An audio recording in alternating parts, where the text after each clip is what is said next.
All right, Ryan, we're here with Russell Wilson Dynasty price check. We have a trade here, a 12-team super flex, half PPR, half tight end premium. Start 10, Russell Wilson and the 109 or Dak Prescott. Yeah, I think this one's pretty easy for me. I much rather prefer Dak for kind of a myriad of reasons. Obviously Dak's played better, especially this last year, and like it's funny because I remember when we did our startup for Dynasty, we started our third year this year, and like I remember Dak and Russ being kind of in that mid-second round of the startup, like who are you going to take kind of a thing. Like they were basically back-to-back quarterbacks. Mm-hmm. And yeah, I think Dak kind of won that, especially with last year. I just think Dak's got more security. Like they're going to want him on the Cowboys. He's younger. So I think Dak is a good upgrade from Russ, and the 109 is definitely a price I'd be willing to pay to make that upgrade. Mm-hmm. What do you think? Oh yeah, I'm on the Dak side. Just trying to find a good one for this, and it was kind of hard to with Russell Wilson. Like there was a lot of trades. Obviously, he's like the third. No, he's up there in the Dynasty Daddy trade bubble chart thing, and but a lot of it is like a lot of other picks involved, and yeah, I'm taking Dak. I'm taking Dak for sure. Like it's kind of crazy.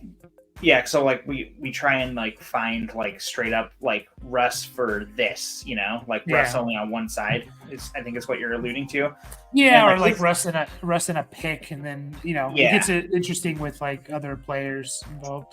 Yeah, right. But it's kind of crazy because what I'm getting from this is that his value is all over the place. Like there's seriously, I see a trade right here. Russell Wilson for Michael Wilson, straight up. Like what?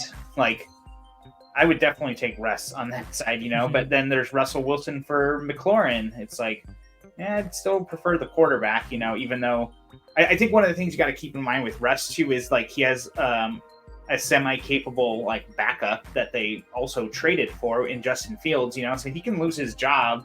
I think Russ is the better like NFL player, quarterback wise.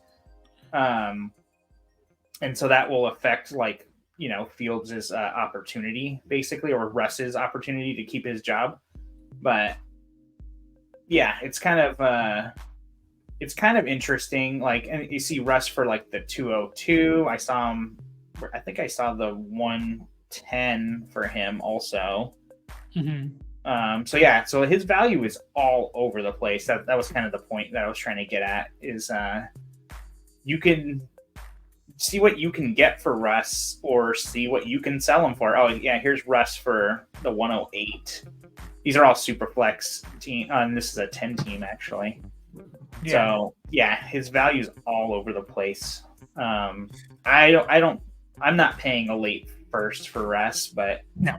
Once it starts getting to like closer to the mid second, if I really need a quarterback, like I would consider it, but I'd rather pay that same price for like Stafford or Rodgers or something like that, which I don't know if those guys are in the same category necessarily. But they have like maybe a comparable shelf life actually. I don't know. I think people will put them in the same category, and I think it's a mistake because I said this with Justin Fields, and I'm not convinced that like I know they came out and said, and I talked about this. I don't care what people say in March about their teams and stuff right now. I don't think it's a guarantee Russ is the starter. I really don't. Again, we're talking about a guy who is 35 years old. He's coming off of two kind of mediocre seasons. I know he was fine for fantasy, QB 14, and he missed 3 games and averaged over 17.5 points and stuff. But if you watch like Broncos games, it just wasn't that good. There's a reason why they lost a lot of games, and maybe it was the situation and Sean Payton telling them like, we're going to bench you in October or something like that could play into it for sure. But we're coming off 2 years, not just one, like 2 mediocre years in Denver. And they have literally nothing invested in him. Like they're not invested at all in him.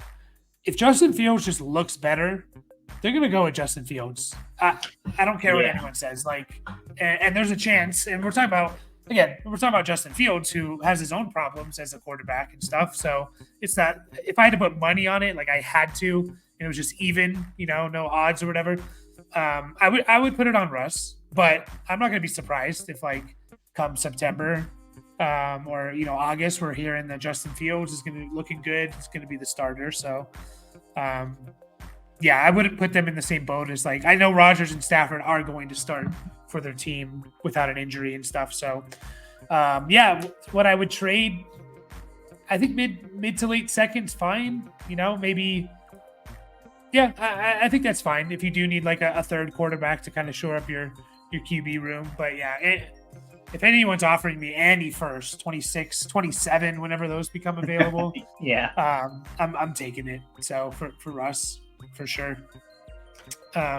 He's an interesting one though. Yeah, he is. He's kind of he's the quarterback or the running back equivalent in the quarterback room. It's like you don't know what the hell is going to happen with this guy in the off season.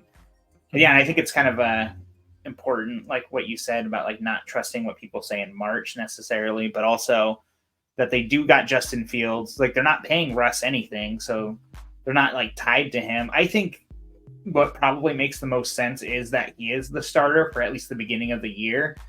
Mm-hmm. And I don't think he's part of like their future. They just needed something capable because, despite like how you might feel about the Steelers in general, like they're a very good team in general in real life NFL. Like they keep making the playoffs, like even though they're not competitive in the playoffs, but they keep having winning seasons, or at least, well, I guess they can't have a 500 season anymore.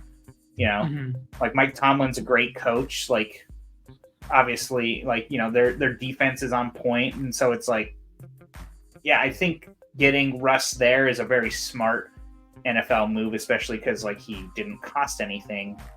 But also, yeah, and that can kind of go, I don't know, it can turn sideways real quick. That being the case, but if he plays well, like he's going to keep the job, but he might just be more the starter to kind of teach Fields a little thing or two about how to run an NFL team a little bit more effectively, which is kind of funny. What you just said about him not playing very well, which is totally true. But if anyone can like get a quarterback like to like win games, like it's not going to be on Russ to do that, but like all he has to do is play just good enough. I have faith in Tomlin in that sense. Yeah, and Arthur Smith is there, and he kind of turned Tannehill's career around, and we see what Tannehill has been without Arthur Smith and stuff like that. Like they could, it does seem to fit a little bit. I don't know, but here's a March 5th report. Steelers not interested in Mayfield, Cousins, Fields, or Wilson. They won't want to bring in competition for Kenny Pickett this offseason. And then they traded Kenny Pickett, and they have Fields and Wilson on their team. Kenny Pickett's our man, I think they said, or he's the starter, or we're going to build around him, or whatever the hell. Yeah, so it's just you can't trust what people say and all that. So yeah, and on that same note, I don't think they should be saying what their real intentions are. Like, why even give any kind of indication to other teams like what you want for a guy or what your plans are? It's like I would lie too if I was them, like or say the things that are good for like the morale of the team, like you don't say like, oh, this guy sucks and he's out of here. To pick it, and the only thing I kind of do believe is that it is Russ's job to lose. Like, I don't think he necessarily has to. It's his job, and he doesn't have to win it. Like Fields has to win it, Russ has to lose it. Essentially, that's kind of the only thing I believe right now. So, right, yeah, no, I agree with that. But yeah, just see if you have Russ or you want to shore up your quarterback room. Yeah, see what you can get, because again, I've seen just straight up like 3rd round picks for him and stuff like that. So it's so wild. Like I think the two extremes of what we just said is this, and this one was today. You get 108 for Russell Wilson, or you get Michael Wilson, who I would equivocate, whatever. I'd say Michael Wilson's equal to maybe an early third, maybe a mid third, basically where he was drafted last year. And for those of you who don't know, because probably a lot of you probably don't know, Michael Wilson is a wide receiver on the Cardinals. Yeah, for sure. So the 108 is crazy. Yeah, just the swing between those two, like it's crazy. Yeah. Well, we'll finish up there, and always a good talk with Russell Wilson, and we'll be back talking about his old wide receiver in Jerry Jeudy. So we will catch you guys then.